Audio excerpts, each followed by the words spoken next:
નમસ્કાર દર્શક મિત્રો, હું આપનો દોસ્ત ડોક્ટર જયનારાયણ વ્યાસ.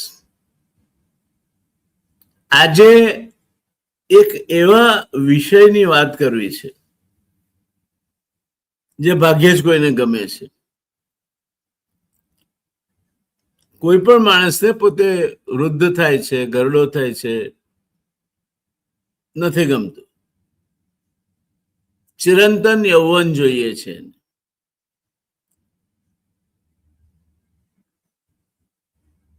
પણ આપણા શાસ્ત્રોમાં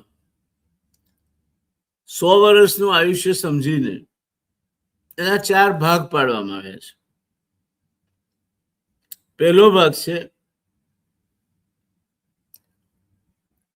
બ્રહ્મચર્યાશ્રમ, જેમાં વિદ્યાભ્યાસ કરવાનો હોય, ગુરુના ત્યાં જવાનું હોય, શરીર સૌષ્ઠવ વિકસે માટે કસરતો કરવાની હોય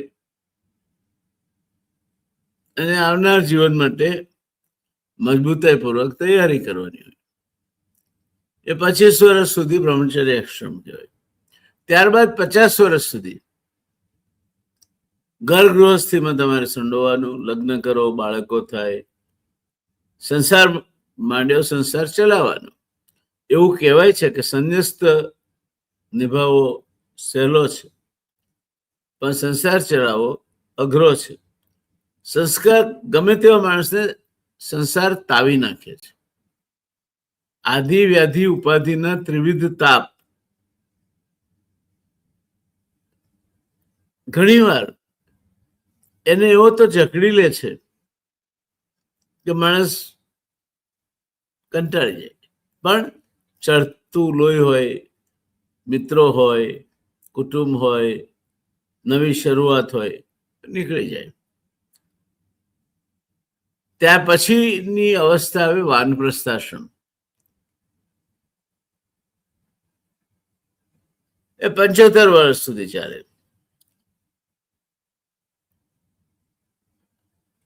વિરક્તિ તરફ જવાનો આ સમય છે. ધીરે ધીરે તમે ગતિ ધીમી કરો. તમને ફાવતું હોય તો પણ હવે કદાચ તમે હાઇકિંગ માટે નહીં જઈ શકો, બહુ મુસાફરી નહીં કરી શકો. તમે પહેલા બહુમાળી મકાનના 10મા માળે જવું હોય તો ધબધબાટ દાદરા ચડી શકતા હતા, હવે નહીં ચડી શકો. બસમાં ઉભા રહેવામાં જો આંચકો આવે તો તમને બીક લાગે છે. આ શરીર શક્તિ ઘટતી જતી હોવાનો દાખલો છે. અને છેલ્લો વિભાગ છે તે છે સંન્યસ્તાશ્રમ. સંન્યસ્તાશ્રમ એટલે કઈ તમારે ભગવા પહેરી લેવાનો એવો અર્થ ના થાય, પણ સમાજમાં રહીને જલકમળ જીવવાનું છે. તમે હવે કદાચ પત્નીથી કે પતિથી પત્ની વિખોટી પડે, પત્નીથી પતિ વિખોટો પડે, તમારાથી લોકો છૂટા પડતા જવાના છે. તમારા બાળકો પણ ક્યાંક પરદેશમાં સેટલ થાય, કોઈ બીજા શહેરમાં નોકરી અર્થે જાય. ધીરે ધીરે તમે એકલા પડતા જવાના છો ને એમાં પતિ કે પત્નીનો સ્વર્ગવાસ થઈ ગયો હોય તો એ વધારે જટિલ પરિસ્થિતિનું નિર્માણ કરે છે. તો 75 થી 80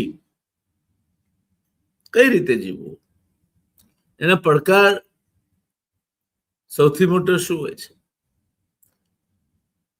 મારું એક કોલમ ચાલે છે દોસ્તો દિવ્ય ભાસ્કરમાં, અંતર મનના આટાપાટા. દર બુધવારે આવે છે, નિયમિત આવે છે, જેમાં હું આ પ્રકારની વાતો અંગેના મારા વિચારો વહેંચવાનું કામ કરું છું. સાંઈ મકરંદે કહ્યું છે ને કે ગમતું હોય તો અલ્યા ગુંજે ન ગાલીએ, ગમતાનો કરીએ ગુલાલ.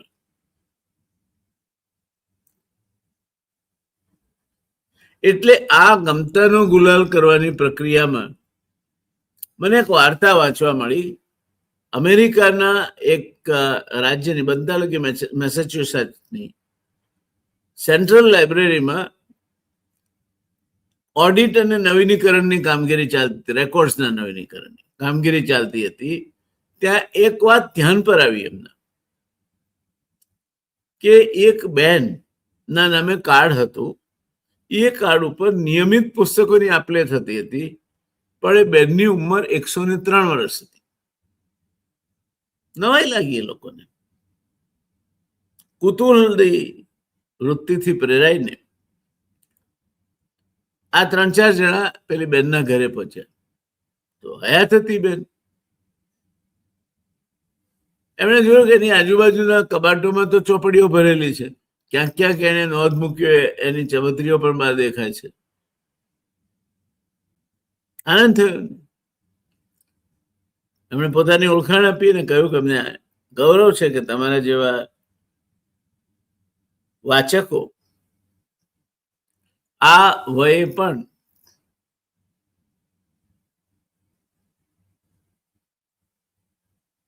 અમને મળ્યા છે. ત્યારે પેલા બેનનો પહેલો સવાલ હતો, આ વયે પણ એટલે શું? અને મારો પણ આ જ સવાલ છે. એવું કહેવાય છે કે એજ ઇઝ અ નંબર.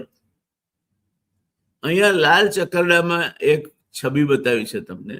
સામાન્ય રીતે માણસ ઘરડો થાય એની આ છબી એના મનમાં ફિટ કરી દેવામાં આવતી હોય છે કે હવે લાકડી લઈને ચાલવાનું, બહુ ફરવાનું નહીં, ચૂપચાપ બેસી રહેવાનું, ખાવા પીવામાં સંયમ રાખવાનો, વધારે મંદિર જાઓ, ચોરે ચોટે બેસો, સિનિયર સિટીઝનો સાથે બેસો, બહુ ઘરમાં માથાકૂટ નહીં કરવાની તમારે. એટલે શારીરિક શક્તિઓ તમારી ઘસાતી જાય. ડાર્વિને એવું કહ્યું છે કે માણસ જે અંગનો ઉપયોગ કરવાનો બંધ કરે અંગ ધીરે ધીરે અદ્રશ્ય થઈ જાય છે. પહેલા આપણે પૂંછડી હતી, હવે નથી. એનું કદાચ આ કારણ છે એવું કહેવાય છે. જોકે આપણે વાંદરામાંથી ઉતરી આવ્યા છીએ અને માણસ વાંદર વેડા ભૂલ્યો છે પૂંછડી નહીં હોય એટલે, એવું માનવાનું કોઈ કારણ હું નથી જોતો. તો શારીરિક બદલાવ આવે પહેલી વસ્તુ તો સ્વીકારી લેવાનું હોય. ઘણા મારા મિત્રો મને કહે છે, મને 80 વર્ષ થયા, તમને દેખાતી નહીં ઉંમર મારા કપાળમાં લખેલી, કારણ કે કોઈના કપાળમાં અહીં એક્સપાયરી ડેટ લખેલી નથી હોતી. મને ઘણા મિત્રો કે હવે શું આ ઉંમરે આ બધા તમે આ ચેનલ ચલાવે છે, લખે છે, આમ કરે છે, તેમ કરે છે, થાક નથી લાગતો? ત્યારે આ જ સવાલ પેલા લોકોએ પેલા બેનને પૂછ્યો કે તમે કઈ રીતે, તમને નવું મોટિવેશન શું વાંચવાનું? તો આપણે કહ્યું કે હું કોઈ પણ પુસ્તક આખું વાંચતી નથી, એટલે પૂરું જ નથી કરતા એવું નહીં, પણ એ પુસ્તક થોડું બાકી હોય અને હું બીજું પુસ્તક શરૂ કરી દઉં છું, એટલે મારી ઉત્કંઠા જળવાયેલી રહે, પછી પેલું પુસ્તક પૂરું કરું. દોસ્તો, જીવનમાં અનેક પ્રકરણો આપણે પૂરા કર્યા છે, તો નવું પ્રકરણ શરૂ કરો ને. ઘડપણ અથવા બુઢાપો એ શું મોતની રાહ જોવા માટેનો કોઈ વેઇટિંગ રૂમ છે? આવશે જ્યારે આવવાનું છે ત્યારે. અને મારે તમે સીધો પ્રશ્ન પૂછ્યો છે કે જો ભગવાને આપણા પર ઉપકાર ના કર્યો હોય અને દરેકના કપાળમાં જન્મતી વખતે જ એક્સપાયરી ડેટ લખાઈને આવતી હોત તો આપણે જીવી શક્યા હોત ખરા? આજે જે પ્રેમથી જીવીએ છીએ અને કાવા દાવા કરીએ છીએ તે ના કરી શક્યા હોત. તો ઉંમરનું કામ કરશે. તમે તમારી ફિટનેસ જાળવી રાખવાનું કામ કરો, નિયમિત ઊંઘો, ફરવા જાઓ, હળવી કસરતો કરો, વાંચન કરો, બૌદ્ધિક વ્યાયામ કરો, મિત્રો સાથે 2 કલાક બેસીને ગપ્પા મારો, મસ્તીથી જીવો ને. સાંજે ઘસઘસાટ ઊંઘી જાઓ. જેટલું જીવો આનંદથી જીવો. કમળનું ફૂલ અને ઓક 1000 વર્ષ જીવે. ઓકનું લાકડું 1000 વર્ષ ઓક જીવે અને કમળનું ફૂલ સવારે ખીલે અને સૂર્યાસ્ત વખતે વિલઈ જાય. ત્યારે એની સરખામણીમાં કવિ કહે છે કે a lily of a day was fairer far in May. સવારે ખીલેલું કમળ મે મહિના દરમિયાન તો એકદમ કમલીની ખીલી ઉઠે છે. A lily of a day was fairer far in May though it falls and dies that night, હાજે તો એ વિલાઈ જવાનું છે. અને આમ છતાંય it was A plant of flower and light, અને છતાંય સરસ મજાનું ફૂલ અને પ્રકાશનો અહેસાસ કરાવતું, આનંદની અનુભૂતિ કરાવતું ફૂલ હતું. અને પછી કવિ કે છે કે એક જ દિવસથી ઓછું આયુષ્ય એનું ગયું, બિચારું. સાંજ પડી, સૂર્યાસ્ત થયો, ગયું.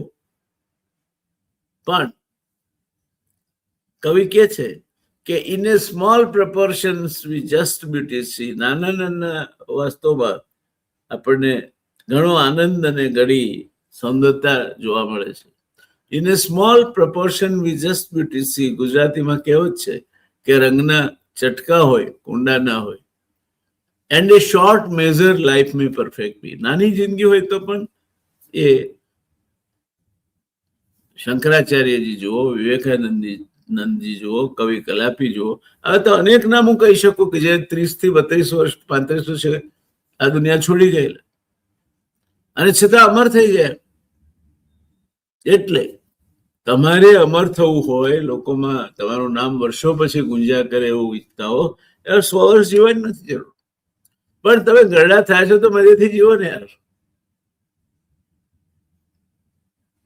બોનસ છે, મસ્તીથી જીવો.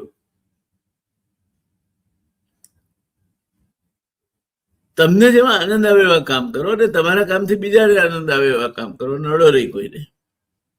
શાહબુદ્દીનભાઈ કહે છે ને, ખાટલામાં પડેલો પેલો માંદો માણસ રાડો પાડીને કે વહુ આ ભેંસ હવેણી ચાવે છે. અને તમારી જિંદગી ચવાઈ ગઈ આખી. હવે ભેંસ હાવરણી ચાવતી હોય તો એની ચિંતા વહુને કરવા દો, કરશે. તમને આ વૃત્તિમાંથી તમારા મનને પાછું ખેંચવાનું કેમ નથી સૂઝતું? બીજો તબક્કો છે માનસિક પડકારો. હવે ભૂલાઈ જાય છે. પહેલા મને નંબરો યાદ હતા. મને ફોર્ચ્યુનેટલી એવું હજુ સુધી અનુભવ નથી થયો. હા, હું બીમાર પડ્યો ત્યારે 15 દિવસ હું તદ્દન મારી યાદદાસ્ત ભૂલાઈ ગયેલી છે.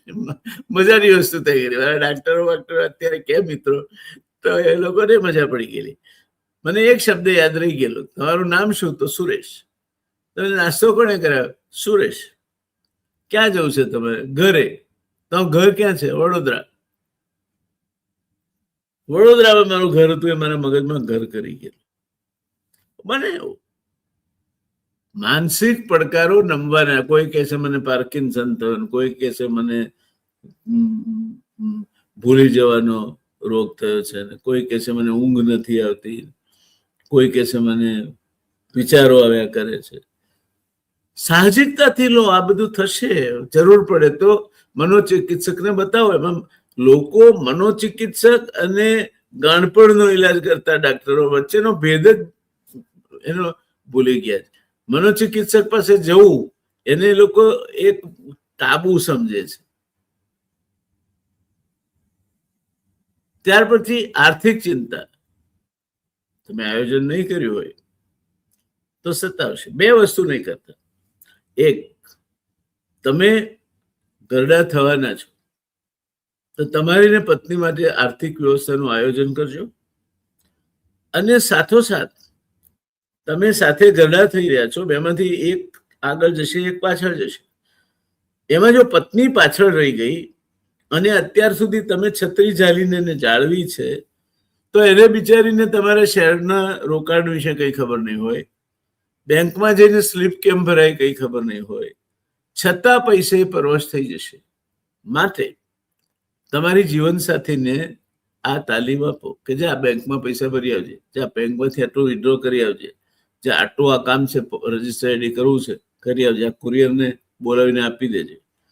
એટલે સ્વાયત્ત બનવા દો.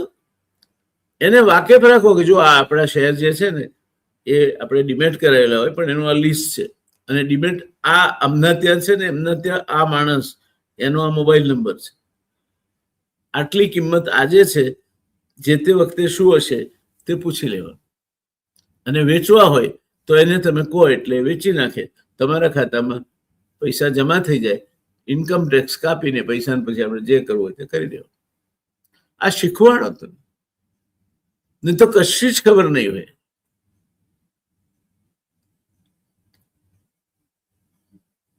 ત્યાર પછી સકારાત્મક વિચારો વાળા લોકો સાથે હળવા મળવાનું રાખો. જે માણસોને જિંદગીમાં, કેટલાક માણસો એવા હોય છે કે મૂળભૂત રીતે ખુશમિજાજ માણસ હોય છે. એક માણસનો એક પગ કપાઈ ગયો એક્સિડન્ટમાં, તો બૂટવાળાની દુકાને ગયો તો પેલા બૂટવાળો ખરખરો કરતો હતો કે અરે તમારો એક પગ કપાઈ ગયો.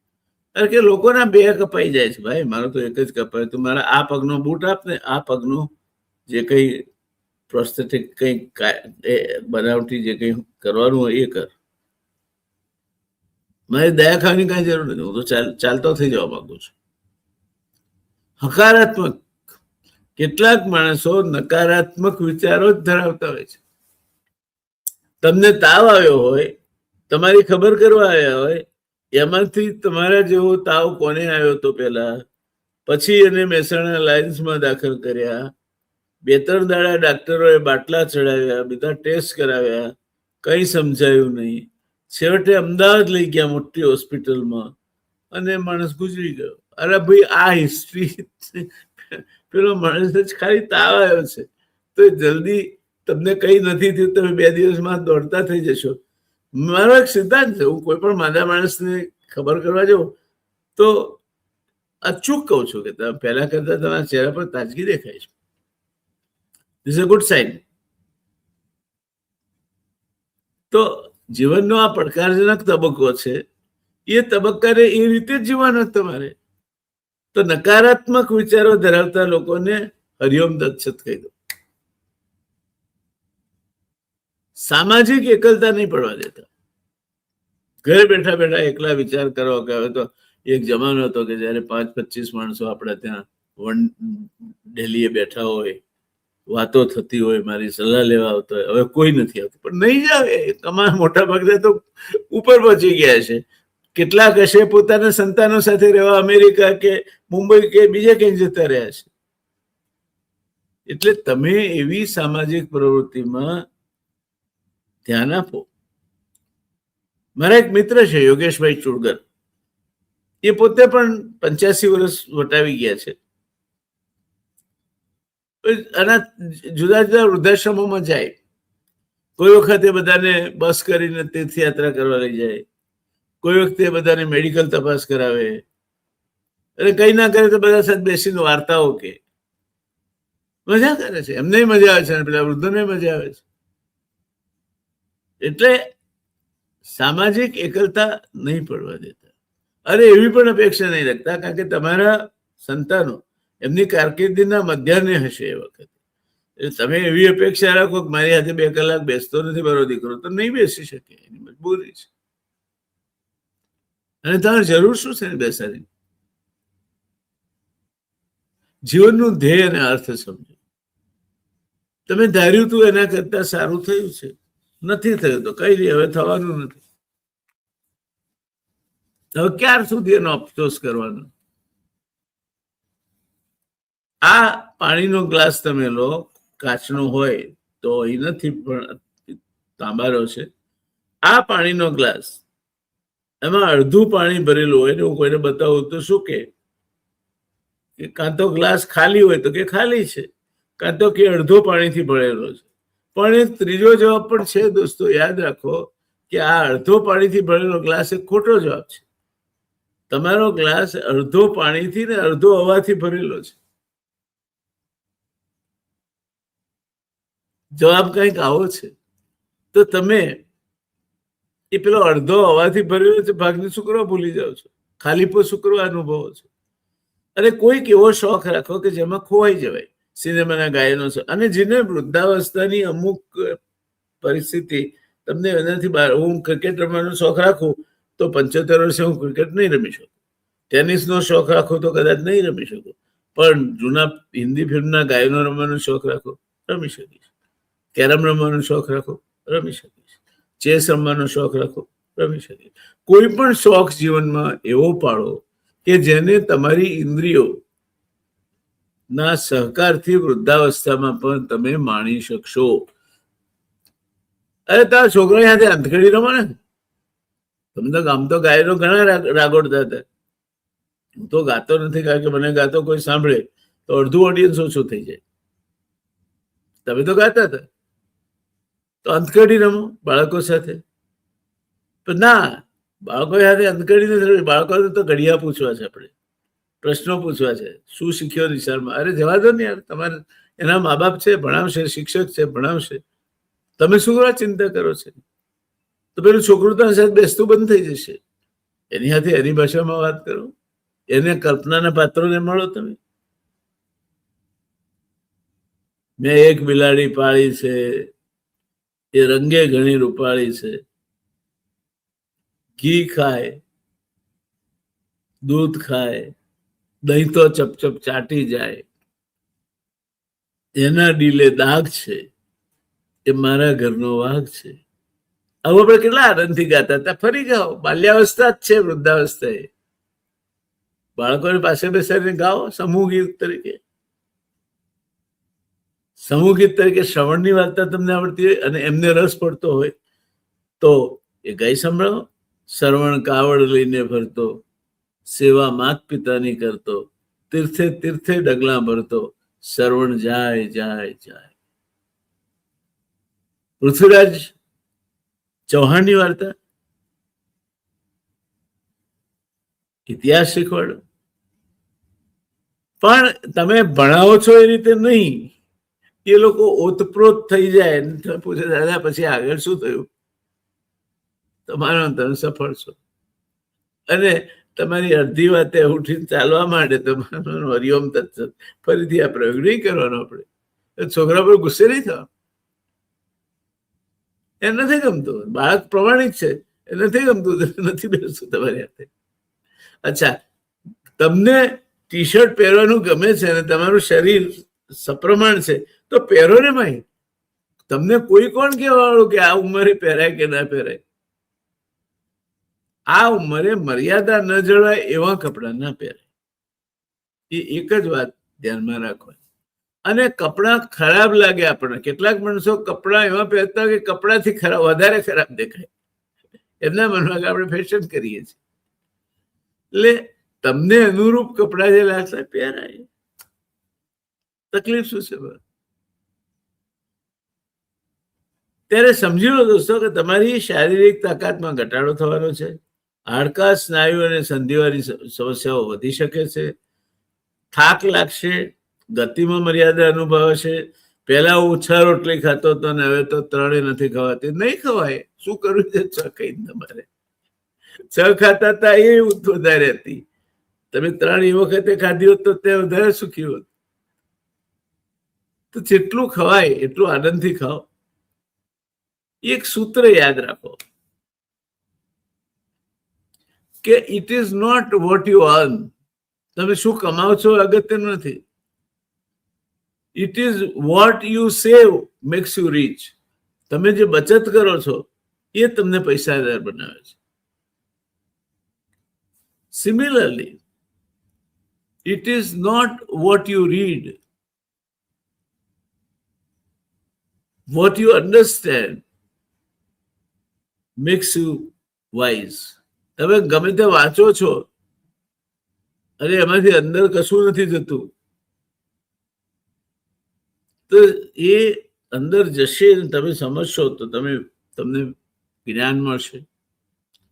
It is not what you eat, but what you digest makes you healthy. તમે શું ખાઓ છો એ અગત્યનું નથી, શું પચાવી શકો છો એ તમને તંદુરસ્ત બનાવે છે.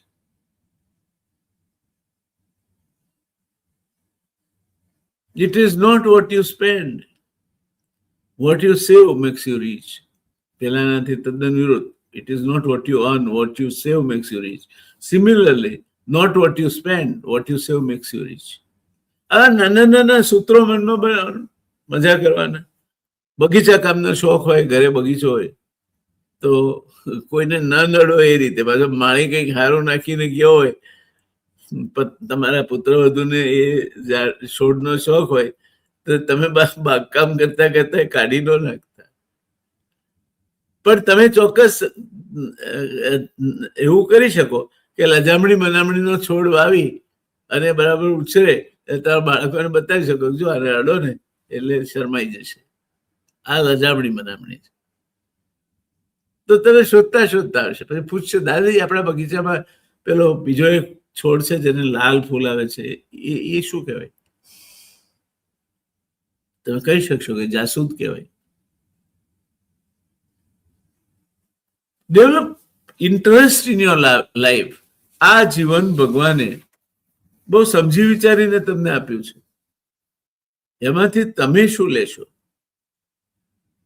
તે સમજો. બીજું મહત્વનું પાસું છે દોસ્તો, એકલતા અને માનસિક તણાવથી દૂર રહો. સંતાનો વ્યસ્ત હોય ત્યારે વૃદ્ધોને અલગાવનો અનુભવ થાય છે. મને કોઈ ગામમાં બોલાવતો નથી, છોકરો તૈયાર થાય, જાય પેઢીએ, રાત્રે આવે, દીકરાની વહુ સાથે શું માથા કોટવાના, અને બાળકો સ્કૂલે ગયા હોય કે કોલેજ ગયા હોય, કરવાનું શું ઘરે બેઠો. સાચી વાત છે, પણ તમે લાઇબ્રેરીમાં જાઓ ને યાર. તમે આખી જિંદગી કોઈની સાથે કોઈ સંબંધો જ કેળવ્યા નથી તો તમારો વાંક છે. અત્યારથી કેળવવા માંડો આધેડ ઉંમરે.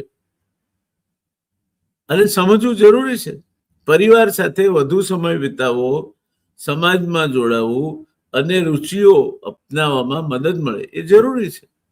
પણ તમે આખી જિંદગી મોટા અધિકારી હતા, ક્લાસ 1 અધિકારી, ઘરમાં આવો એટલે છોકરા રમતા તાકા પાછા થઈ જાય, રાષ્ટ્રગીત ગવાતો બધા ઉભા થઈ જાય. ત્યાં સુધી તમે કોઈની હાથે પ્રેમ કેળવ્યો નથી, અને હવે રિટાયર થાય એટલે એ લોકો તમારી દરકાર કરે એમ માનો છો. તમે પત્નીને કઈ સજેશન કરશો ને હાચવીને કહેશે કે તમે કામ કરો, દર્શન બર્શન જઈ આવો સમર્થેશ્વરમાં, એટલે ત્યાર સુધીમાં હું આ પતાવી દઉં. Indirectly you are useless. તમને જેમાં નથી ગમ પડતી, તમે આખી જિંદગી નથી કર્યું, ઓફિસમાં કેબિનમાંથી બહાર નથી નીકળ્યા, એ ઓફિસમાં જઈને તમે એવી અપેક્ષા કેમ રાખો છો કોઈ તમને ચા પીવડાવે? તમે જ બાવળિયા વાવ્યા છે, તો એના કેરી ક્યાંથી આવવાની? તમારા આર્થિક વ્યવહારો અને પડકારો એ બાબતનો સભાન રહો.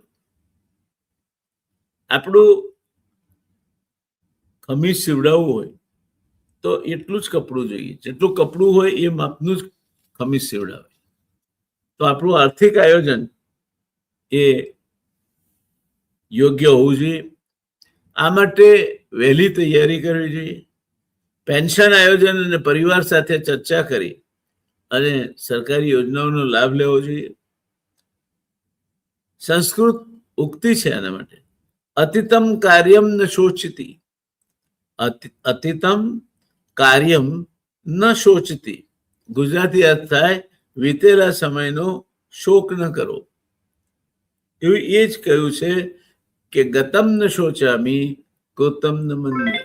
જે થઈ ગયો એનો અફસોસ નહીં, વહી ગયું એ ગયું. સામાજિક ફેરફારો અને પરિવારમાં ફેરફારો આવવાના છે, એના માટે તૈયાર થાવ. આ ચોથું પાસું છે, પરિવાર અને સમાજમાં બદલાતી ભૂમિકા, પરંપરાગત મૂલ્યો અને આધુનિક જીવનશૈલી વચ્ચે સંતુલન જાળવવું પડશે. સંવાદ અને આદર વધારવાથી આ પડકાર ઓછો થઈ જશે, પણ જતો નહીં રહે. અને એટલે જ કદાચ પેલા ભજનમાં કહ્યું છે, વૈષ્ણવજન તો તેને રે કહીએ જે પીડ પરાઈ જાણે રે, પર દુખે ઉપકાર કરે તો એ મન અભિમાનન આને રે. વૈષ્ણવજન તો તેને રે કહીએ. બીજાઓની મુશ્કેલીઓ સમજો, મુશ્કેલીઓમાં ભાગ પડાવો, બને તો તમારા તરફથી એમને એક નાનકડું સ્માઇલ મળે એવું કરો. પરસ્પર સમજણ અને કાળજી મહત્વની છે. દર્શનો ઊભા ના કરો. આરોગ્યપદ જીવનશૈલી તમને શું અનુકૂળ આવે છે, શું અનુકૂળ નથી આવતું. અને આયુર્વેદ એ પ્રિવેન્ટિવ મેડિસિન તરીકે તમે સ્વીકારી શકો.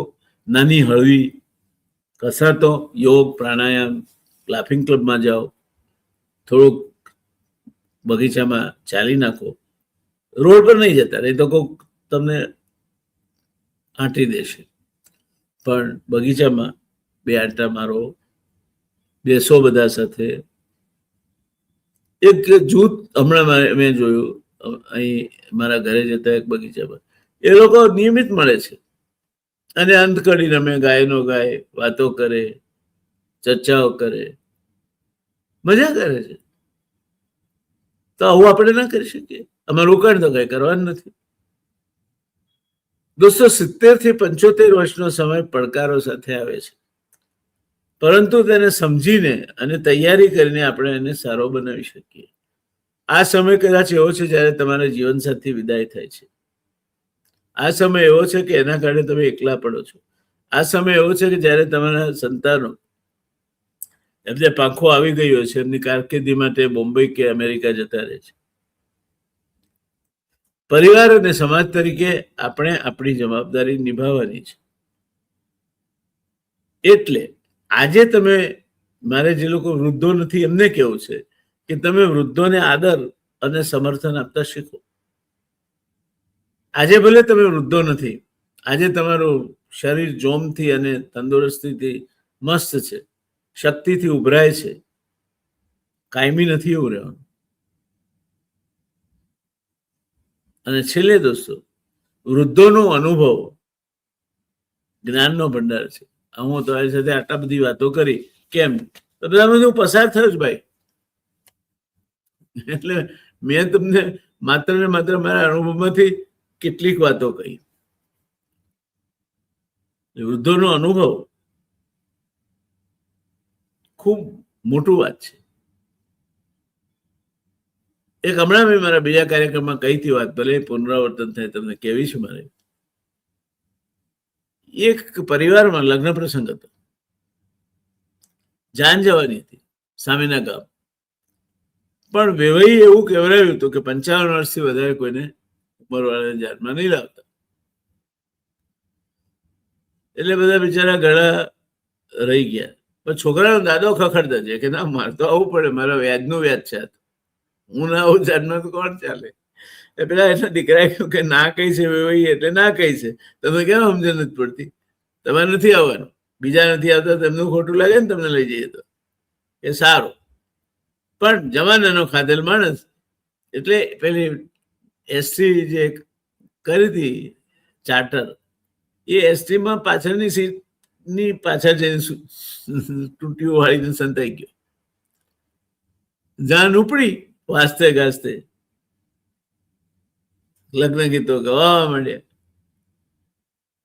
ડંકો વાગ્યો ને લશ્કર ઉપડ્યું, ઝરમરિયા ઝાલા, આઈ ચહેરા ભાઈની જાન રે ઝરમરિયા ઝાલા. ઉપડી જાન, પ્રસ્થાન થયું. પહોંચી સામા ગામ, ગામના ગાંધરે વડલો. હવે આમ સામાન્ય રીતે વેવીને ત્યાં કેવરાવે તો યોગ્ય, એ લોકોને બીજા કામમાં હોય, એમના ઘરે લગ્ન હોય એટલે તો સ્વાગત ને બધું વ્યવસ્થા થાય પ્રોપરલી. એટલે બે, એક મોરતિયાનો બાપ ને બીજો એક જણ, 2 જણ મોકલ્યા ડોહાએ. બોલવા તો હતા જ નહીં, તો આ પ્રગટ નથી થયા. તો એ 2 જણે નક્કી કર્યું કે આપણે વેવાઈના ત્યાં જઈ આવીએ, મળતા આવીએ. ગયા વેવાઈના ત્યાં. મેં કહ્યું કે આવી ગયા છે, વોર્ડ નીચે બસ ઉભી રાખી છે, તમે કહો એટલે આવીએ. ભાઈએ કહ્યું ખૂબ આનંદની વાત છે, હરખ વ્યક્ત કર્યો, સ્વાગત છે આપનું. પણ વેવાઈ એક શરત છે મારી. શું શરત છે? છોકરા વાળા જો શરત કઈ કે તો બરાબર, છોકરી વાળો શરત છે કે છે. શું હશે એવું? એટલે કે બોલો. એટલે કે તમે આવ્યા તો રસ્તામાં નદી આવે છે, અત્યારે ઘોંટણ સમાણું પાણી છે, તો પાર કરીને આવ્યા ને? કે હા, મજા મસ્ત, પાણી સરસ છે, કે મજા આવી ગઈ. ઠંડા પાણીમાં અમે નદીને પસાર કરી, તાજા તરોજા થઈ ગયા. કે ભલે, તો બસ એ જ કામ કરવાનું છે. તમે ચોક્કસ પધારો, તમારું સ્વાગત છે, પણ અમારી આ ગાંધરેવતી નદીને તમારે દૂધથી ભરી દેવી પડશે. આ મારી શરત છે. પેલા વિલા મોઢે પાછા ફર્યા, વડ નીચે સભા મળી ચર્ચા કરવા માટે.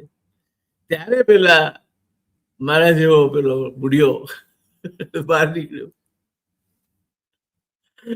બહાર નીકળી અને કે શું થયું છે, આ બેહડામાં બેઠા આમ કેમ બધા બેઠા છો કુંડાળે પડીને? ત્યારે પેલા છોકરાએ કહ્યું, તમે ક્યાંથી આવ્યા? કે અરે ભાઈ હું ક્યાંથી, આની વાત મૂકની, તમે શું એવું શું થયું છે તમે આમ બધા જાણે આકાશ તૂટી પડ્યું એમ બેઠા છો?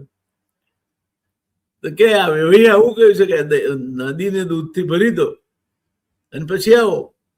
તો હવે દૂધથી કઈ રીતે ભરાય આવડી મોટી નદી? અરે કે ભલા ભણ્યો પણ ગણ્યો નથી, એન્જિનિયર છે ને તું? કે હા, બહુ મોટો ચીફ એન્જિનિયર તારે ત્યાં નોકરી, બરાબર ને? કે હા. તો કે તને ભાન પડે છે કે નહીં? તું ભણ્યો પણ ગણ્યો નહીં, પણ શું કે તમે કહો તો બાપા ખબર પડે ને. તારે પાછા જવાનું છે. કોણ કોણ ગયા હતા? કે હું ગયો હતો અને રામભાઈ ગયા હતા મારી સાથે અને અમૃતલાલ હતા. અમે 3 જણા ગયા હતા. કે તમે 3 જણા નમૂનાઓ પાછા જાઓ અને વેવીને કહો કે અમે દૂધની વ્યવસ્થા કરીએ છીએ, પણ એટલી વારમાં નદી ખાલી કરાવી રાખો એટલે અમે દૂધથી ભરી શકીએ. ઓ તારીનો, નદી કઈ રીતે ખાલી કરાવશે એ તમારી ચિંતાનો વિષય. નદી કઈ રીતે ખાલી કરાવશે? નહીં કરાવે આપણે દૂધથી ભરવાનો ક્યાં પ્રશ્ન પતાય? ગયા પાછા ગયા ને વેવીને કહ્યું કે વેવી બધું વિચારીશું, અમે દૂધની વ્યવસ્થા તો થઈ જશે, ટેન્કરે લાવીશું, પણ નદી તમે ખાલી કરી નાખો એટલે અમને દૂધ ભરતા ફાવે. હવે પેલો માણસ જમાનાનો ખાધેલાનો વેવાઈ કે વેવાઈ એક વાત પૂછું? કે આ પૂછો કે તમે જન્મ કોઈ ગયડું બુઢું લાયા છો? એટલે કે બીજું તો કઈ નથી, પણ એક કિસ્સામાં અપવાદ કર્યો છે અને એને અમે રોકી શકીએ એમ નહોતા, એટલે કરવો પડ્યો છે. કે શું કર્યું છે? તો કે મારા ડોહાબા આવ્યા છે કે હાથે, કે મારા પૌત્રના લગ્ન હોય અને હું જાનમાં ના આવું, હું 12 વર્ષનો બેઠો છું. કે પેલા વેવાઈ પગે લાગ્યા, ભલું તો છો તમારું, મને ખાતરી હતી કે તમને આવું છે નહીં ઉત્તર. કોઈક અનુભવી માણસ છે કે ગરડા ગાડા વાળે, એટલે અનુભવી માણસ પાસે અનુભવનું એક બાથું હોય છે. સમાજે પણ એમના અનુભવનો લાભ લેવો જોઈએ. પથ્થરની ઠોકર વાગવાથી લોહી નીકળે છે એ જાણવા માટે જાતે ઠોકર ખાવી જરૂરી નથી. અને દૂધની ધારા વહાવી અને નદીને દૂધથી ભરી દઈ શકાય છે. જો હમો પક્ષ જેને આ ભરવાની શરત મૂકી છે દૂધથી, એ નદી ખાલી કરી આપે તો this is wear the wisdom counts. તો દોસ્તો, હું તમારા ગ્રુપમાં છું, ચિંતા નહીં કરતા. 70 થી 75 વર્ષનો વયનો સમય તો 5-7 વર્ષ પહેલા વિતાવી દીધો. જલસા કરું છું, મજા છે. અને જે કંઈ થાય તે મજામાં સમય ગાળવાનો પ્રયત્ન કરું છું. I am happy, trying to make others happy.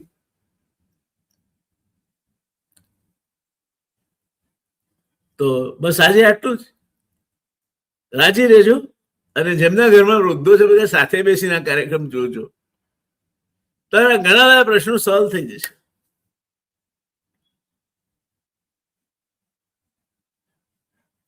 આવજો ત્યારે.